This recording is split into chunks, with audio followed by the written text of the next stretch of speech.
For 3 years, Lady Iris had not spoken a single word, not to the servants who dressed her each morning, not to the guardian who pitied her at the head of his table, not even on the day the Duke of Alaric married her, when she stood at the altar, silent, and let all of London whisper that he had wed a broken, empty girl. They called her simple. They called her mad. They said the Duke was a fool to take a bride who could not even speak her own vows. They were wrong about everything, because Iris was not broken. Iris was not empty. Iris had chosen her silence, deliberately, every single day for 3 years, and the Duke was the only person alive who had looked into her eyes and seen the truth burning behind it. She was not silent because something had shattered her. She was silent because the man who murdered her father was still in the room. And the moment he believed she could speak, the moment he was sure she remembered his face, she would be the next to die. 3 years of silence, 3 years of letting the whole world call her broken, so that one man would believe she was no threat at all. And she had chosen tonight, at last, to speak her first word in 3 years, because she had finally gathered everything she needed to destroy him. Stay with me. Because this is the story of the bravest thing a person can do. To disappear completely in a room full of people and wait. To understand tonight, you have to understand the silence. And to understand the silence, you have to understand the story all of London believed. 3 years ago, Lady Iris Thorne had been the brightest girl in any room she entered, quick-witted, warm, forever asking questions, forever laughing, the daughter of a beloved earl, adored by everyone who knew her. And then, in a single night, she went silent. Her father died. An accident, they said. A fall on the cold stairs of the family estate. And his daughter, who found him, never spoke another word. Society wrote the rest of the story the way society always does. Grief had broken her. The shock had stolen her voice. The poor girl's mind had simply stopped. Within a year, they had stopped inviting her. Within 2, they had stopped speaking of her at all, except in that soft, pitying tone reserved for the tragic and the useless. She became a ghost in her own life, dressed and fed and moved from room to room, spoken about, endlessly, spoken to, almost never, a silent, broken thing in the corner of every room that everyone had agreed to stop truly seeing, and that, being unseen, was the only thing that had kept her alive, because here is what not one person in 3 years had ever considered, that a woman who says nothing is a woman who hears everything, that the girl they had all stopped watching had never, for one single day, stopped watching them. Iris had turned herself invisible on purpose, and she had used 3 years of invisibility to do something no one imagined the broken girl in the corner was capable of. Let me tell you who Iris was, before the night that changed everything, because you have to love what she lost to understand what she did. She and her father had been inseparable. Lord Thorne was a widower, and his daughter was his whole world. He had raised her himself, taught her to read the way he read, to notice the way he noticed, to never take the easy answer when a truer one was waiting underneath. Look closer, Iris, he used to tell her. Everyone sees what they expect to see. The truth is almost always hiding one layer down, waiting for the person patient enough to look. She was 19, and happy, and certain the world was a kind place. And she had one other person in her life then.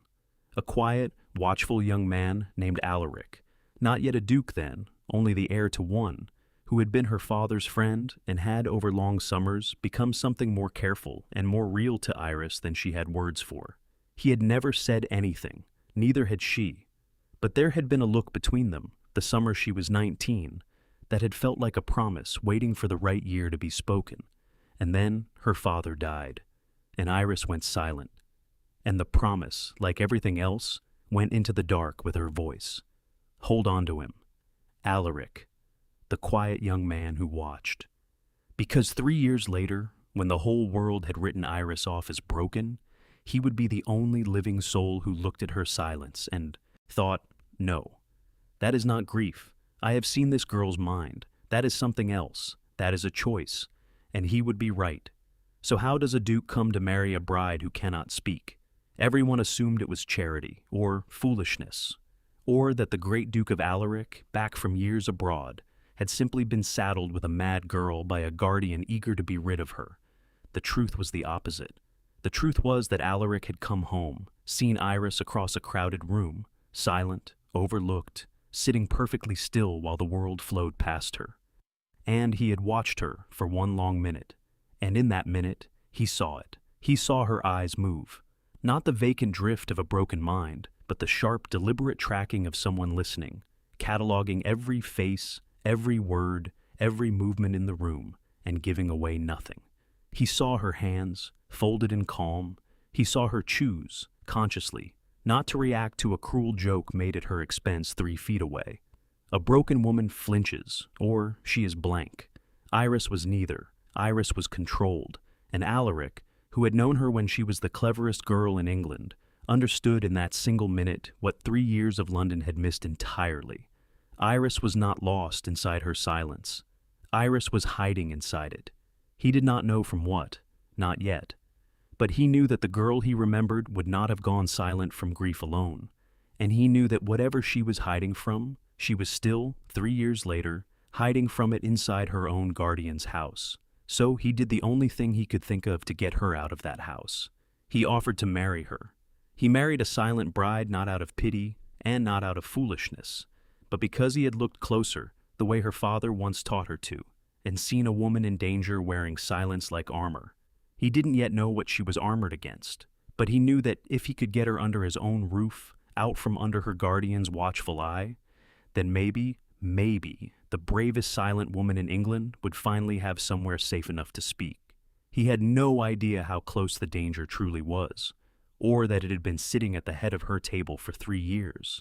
The first weeks in the Duke's house were the strangest of Iris's life, because for the first time in 3 years, no one was afraid of her, and no one pitied her, and, most disorienting of all, the Duke did not treat her as broken. He spoke to her as though she could understand every word, because he was certain she could. He left books where she would find them, the difficult ones, the ones a simple girl could not have read, and noticed quietly that they moved. He asked her opinion on things, and then waited, patiently, watching her eyes for the answer she would not speak. And slowly, in 1,000 tiny ways she could not have named, Iris began to do something she had not done in 3 years.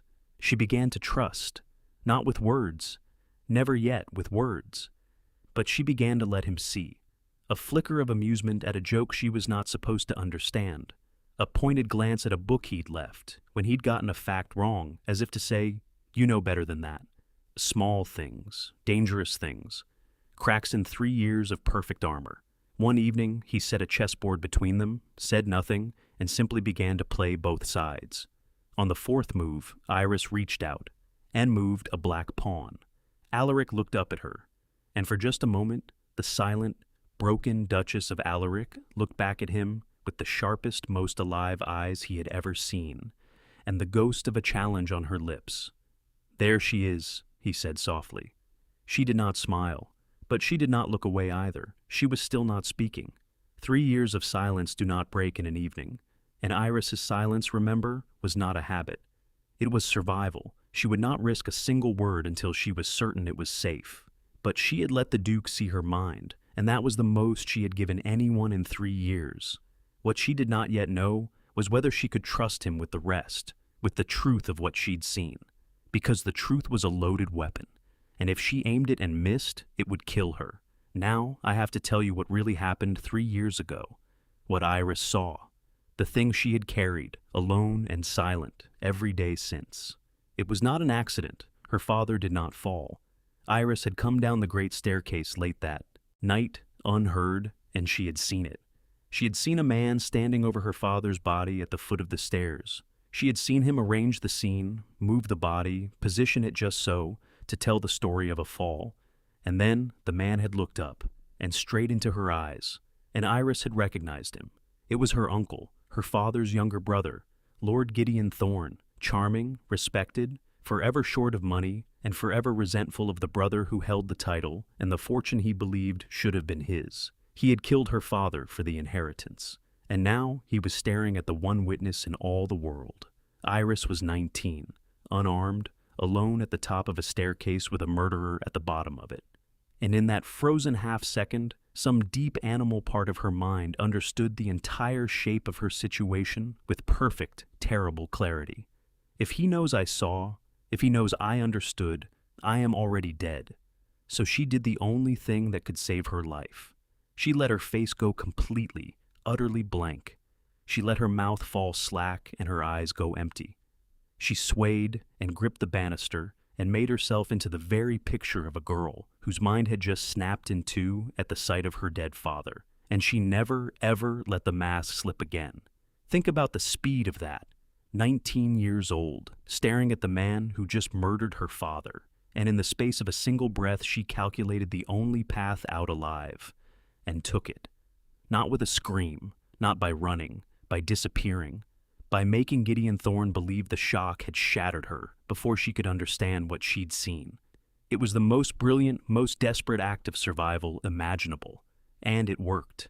It bought her 3 years of life, but it cost her every one of her own words. Here is what Iris understood that night, and every silent day after.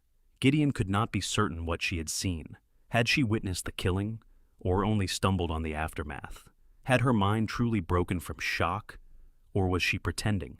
He had watched her for 3 years trying to answer that question, and Iris had given him nothing, not one word, not one flicker, not one crack in 3 years, because she knew that the day Gideon Thorne became sure she remembered his face, she would have a second fatal accident.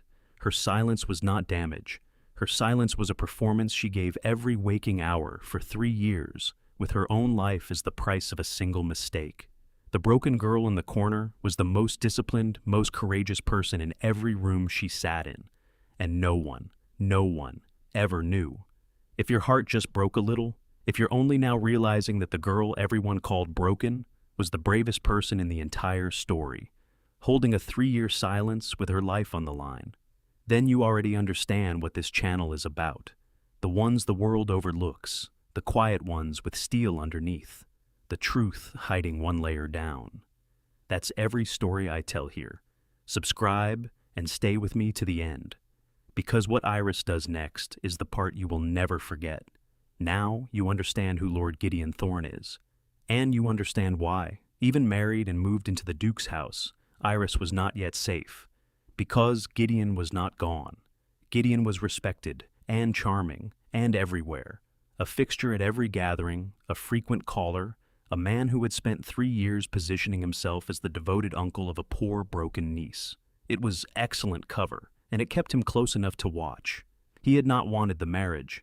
A silent, controllable niece under his own roof was safer than one in a duke's house, where a clever husband might notice things.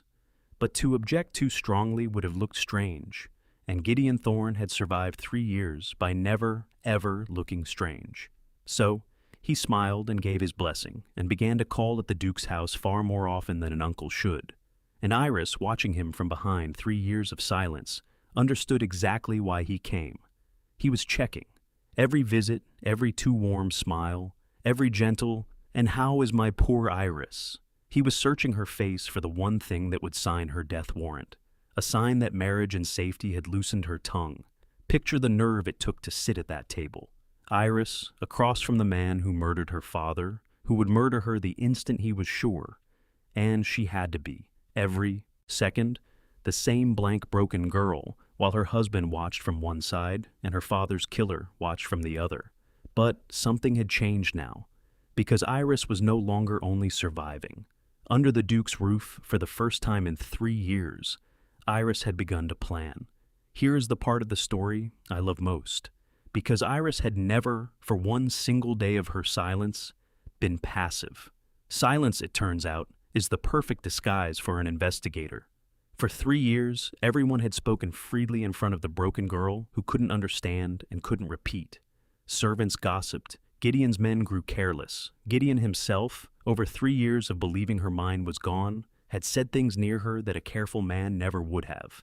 Because who guards his words in front of a woman, the whole world agrees is empty. Iris heard all of it, and Iris, who could not speak, had never lost the ability to write. Piece by piece, over 3 silent years, she had built her case. She could not read what he'd said and done. She'd lived it, hoarded it, and, in a hidden journal no one imagined the simple girl was keeping, she had written every piece down. The debt Gideon had been in the month her father died. the servant he'd paid off and dismissed the week after, the forged page she'd glimpsed in her father's will, the night, overheard through a wall, that Gideon had drunkenly told a creditor the money was handled now. The old man saw to that whether he liked it or not. She had it all, 3 years of patient, silent, invisible work, everything she needed to prove that Lord Gideon Thorne was a murderer, everything except one thing, a single person, with power, who would believe the word of a girl the whole world called mad. And then she married one. Do you see what she'd done? She hadn't been hiding for 3 years. She'd been building. The whole world looked at Iris and saw a victim, frozen in the worst night of her life. And all along, she had been the one hunting him, quietly, invisibly, from behind the one disguise he could never see through. The very silence he'd forced on her. She'd turned the mask he made her wear into the perfect cover to destroy him. She just needed an ally. And now, at last, she had to do the most frightening thing of all. She had to speak. It happened in the library, late, the fire low. The Duke had come to understand by now that his wife was building towards something. He had seen her slip pages into a hidden place, seen the way she tracked Gideon across every room, seen a purpose in her that had nothing to do with a broken mind. He had said nothing, only waited the way he'd waited for 3 years of summers once, trusting she would come to him when she was ready. And that night, Iris decided she was ready. She crossed the room. She placed her hidden journal in his hands, 3 years of silent evidence. And then Lady Iris, Duchess of Alaric, who had not spoken a single word in 3 years, looked her husband in the eye, and with a voice rusty and cracked and barely above a whisper, spent the most dangerous word she owned. Alaric, his name, the first word in 3 years, to the one person she had decided, at last, to trust with her life. The Duke went utterly still, and then, very gently, as though any sudden movement might frighten away something wild and long hidden, he closed his hands around hers and the journal both. "I knew," he said, his voice thick. "God help me. I always knew you were still in there. Tell me everything. I have waited 3 years to hear you, Iris. I will wait as long as you need to say it." And so, in a cracked and halting whisper, in the firelight, Iris told him. All of it. The staircase, the blank mask, the 3 years, the name. Gideon killed my father, and he has been waiting 3 years to kill me. She had spoken. After 3 years, she had chosen her moment and her ally, and broken her silence on her own terms. Not rescued, not coaxed, but deciding. But speaking the truth to her husband was only the beginning, because a whispered accusation in a firelit library convicts no one. To destroy Gideon Thorne, Iris would have to do the one thing she had spent 3 years making certain she would never have to do. She would have to speak, out loud, in front of everyone, to his face, and survive it. They built it together over the following days, the silent wife and the watchful husband, at last on the same side of the truth. Iris's journal was damning, but a journal alone could be dismissed as the fantasy of a broken girl. They needed Gideon's guilt confirmed in front of witnesses who could not be waved away. And they needed the physical proof her journal only pointed toward, the forged page of her father's will, which Iris was certain Gideon still kept, because a forgery like that is far too dangerous to destroy and far too valuable to lose. So they set the trap with the Duke's resources and Iris's 3 years of knowledge. Alaric let it be known, quietly, in the right ears, that his poor wife's mind seemed to be returning, that she had begun, haltingly, to speak, that she had said things about the night her father died. It was bait, and it was dangerous, and Iris insisted on it anyway, because she knew her uncle. She knew that the moment Gideon Thorne heard that his silent witness was finding her voice, he would not be able to stop himself from doing 2 things, moving to secure the forged will and moving to silence Iris for good. And when he reached for that hidden forgery, the Duke's men would be waiting to see where it was kept. Everyone had always thought Iris was the prey, the broken girl, the loose end, the victim waiting to have a final accident arranged. And now she had turned herself into the bait in her own trap, deliberately, eyes open, using the killer's own fear against him. The hunted had become the hunter. She just had to survive being in the same room as him one last time. Gideon took the bait exactly as Iris knew he would. He came to the house on a night he believed the Duke to be away. came to see for himself whether his silent niece had truly begun to speak, and, if she had, to make certain she never finished. He found Iris alone, or so he thought, in the very library where she'd broken her silence. "They tell me you found your voice, niece," Gideon said softly, closing the door behind him.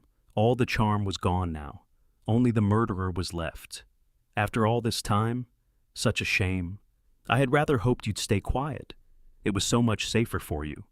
And Lady Iris rose from her chair and faced the man who had murdered her father and stolen 3 years of her life, and spoke, clearly, steadily, no longer a whisper, the words she had held for 3 years. "I saw you." Gideon went very still. "On the staircase. I saw you move his body. I saw you arrange the fall. I looked into your eyes across my father's corpse, and I have looked at your face across every table for 3 years since." Her voice did not shake. "I let you believe you'd broken me because it was the only way to stay alive long enough to do this. I was never broken, Uncle. I was waiting." "You clever little thing," Gideon breathed, and something terrible moved behind his eyes as he stepped toward her. "You really were in there all along. What a pity no one will ever believe a mad girl. And what a pity you'll have your own tragic accident before you can trouble anyone with it." "They'll believe the will," Iris said. Gideon stopped. "The forged page. The one you've kept for 3 years because you were too afraid to destroy it. I know you have it on you tonight, because the moment you heard I was speaking, you'd never have left it where it could be found."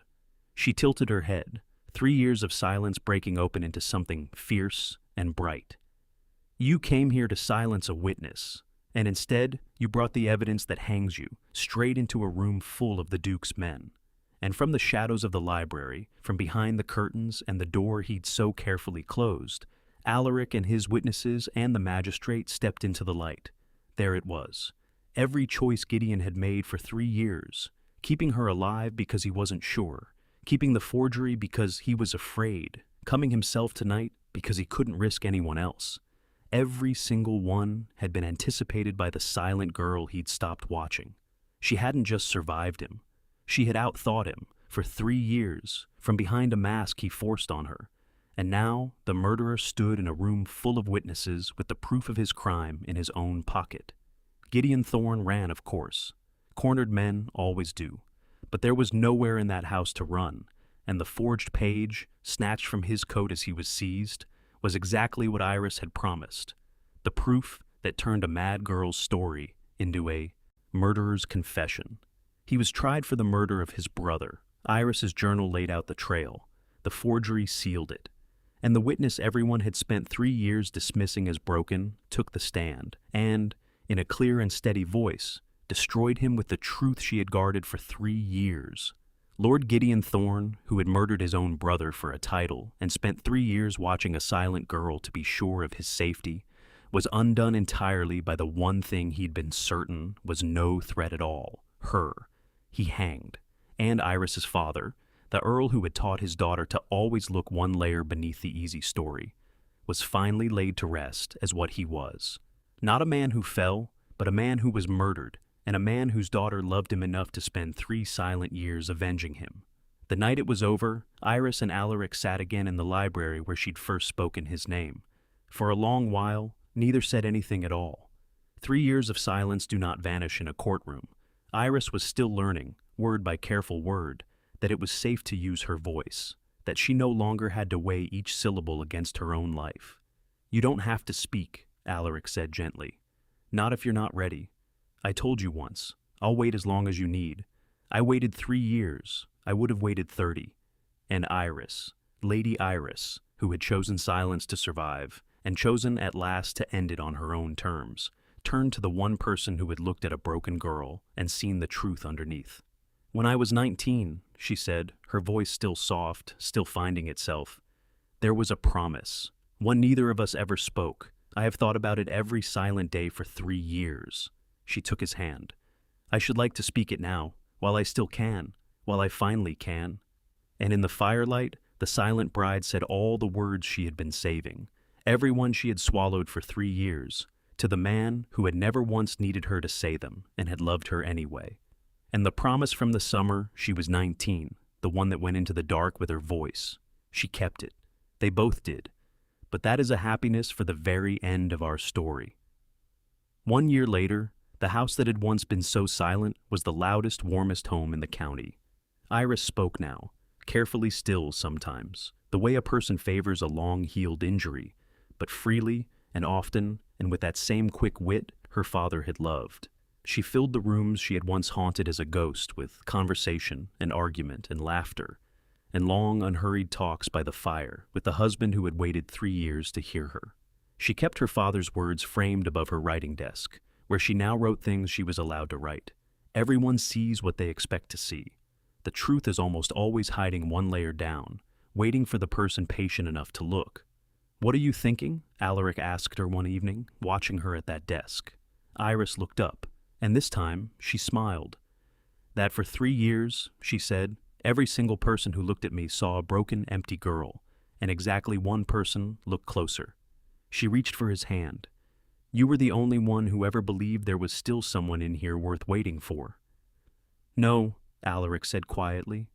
"I was the only one who bothered to look. You were always in there. The whole world just decided you weren't." He kissed her knuckles. "Their loss.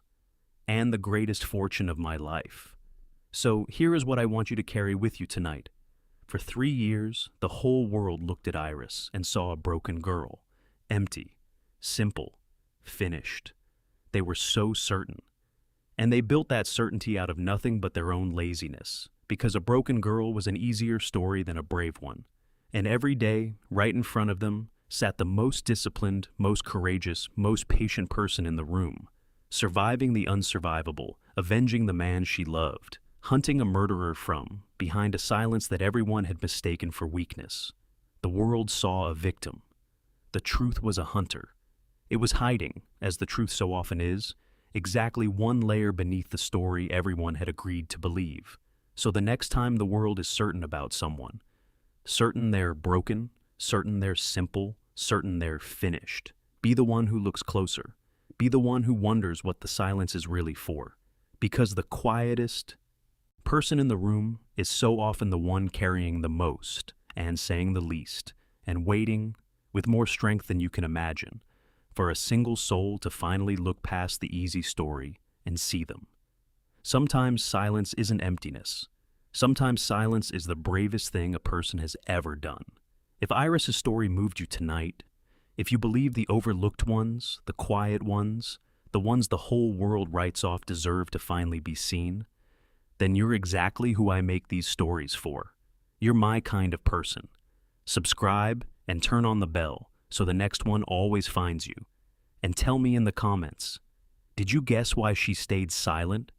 And would you have had the strength to wait 3 years? I read every single one.